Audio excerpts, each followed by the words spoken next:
राम राम, जय श्री राम। मंगल आस्था चैनल पर आपका स्वागत है। महाभारत की कथा में कई श्रापों का जिक्र है। इन्हीं में से एक श्राप द्रौपदी ने घटोत्कच को दिया। आइए जानते हैं द्रौपदी ने घटोत्कच को क्यों श्राप दिया और वो क्या श्राप था। घटोत्कच भीम और हिडिंबा का पुत्र था जो काफी बलशाली था। उसका विशालकाय शरीर था। घटोत्कच जब पांडवों की तरफ से महाभारत के युद्ध में पहुंचा था तो उसके बल से महाभारत के युद्ध में हाहाकार मच गया था तथा उसने कौरव सेना के छक्के छुड़ा दिए थे। यही नहीं, घटोत्कच बर्बरी तथा खाटू श्याम जी के पिता थे। अब जानते हैं ऐसा क्या हुआ कि घटोत्कच को द्रौपदी ने श्राप दे दिया था। माना जाता है कि इसी वजह से घटोत्कच की युद्ध में मृत्यु हुई थी। वो क्या श्राप था और द्रौपदी ने भीम के पुत्र को यह श्राप क्यों दिया था, आइए विस्तार से जानते हैं। पहले हम ये जानते हैं कि हिडिंबा राक्षसी जाति की होते हुए भी भीम ने हिडिंबा की शादी क्यों की। दरअसल पांडव दुर्योधन के लाक्षागृह की आग से बचकर जब निकले थे तो थके हारे एक पेड़ के नीचे आराम करने लगे थे।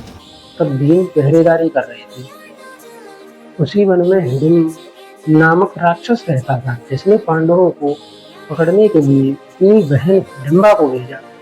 हिडिंबा ने भीम को देखा तो वह आकर्षित हो गई। उसने माया से सुंदर रूप धारण किया और भीम से बातें करने लगी और भीम को उसने अपनी सारी बातें बता दी। इस बीच अपनी बहन को ढूंढते हुए हिडिंबा वहां पहुंचा तो उसने भीम और हिडिंबा को साथ में बात करते हुए देखा। वह गुस्से से लाल पीला होकर हिडिंबा को दंडित करने के लिए आगे बढ़ा तो भीम ने उसे मार दिया। तब तक सभी पांडव वहां पहुंच गए थे। तब हिडिंबा ने कुंती से प्रार्थना की कि उसने भीम को पति के रूप में स्वीकार कर लिया है। उसकी यातना को देखकर युधिष्ठिर को दया आ गई और उन्होंने भीम को दिन में हिडिंबा के साथ रहने की अनुमति दी। इसके बाद दोनों का एक पुत्र हुआ जिसके जन्म से ही सिर पर बाल नहीं थे, इसलिए उसका नाम घटोत्कच रखा गया। राक्षसी पुत्र होने के चलते वो मायावी और काफी बलशाली था।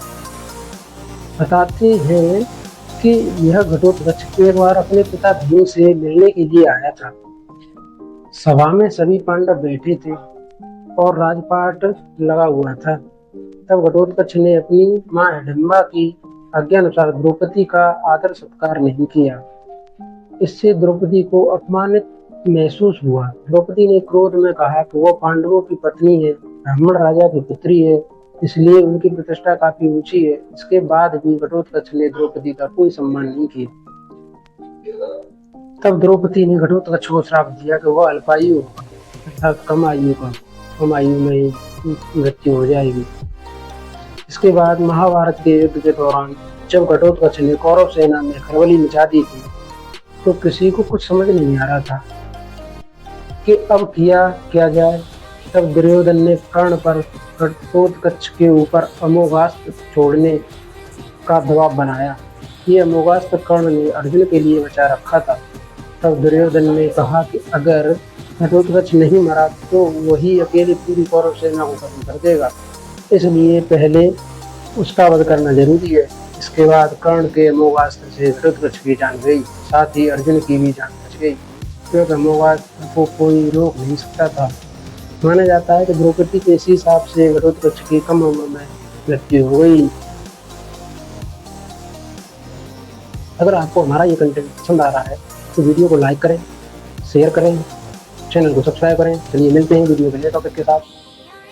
तब तक के लिए गुड बाय, राम राम, जय श्री राम।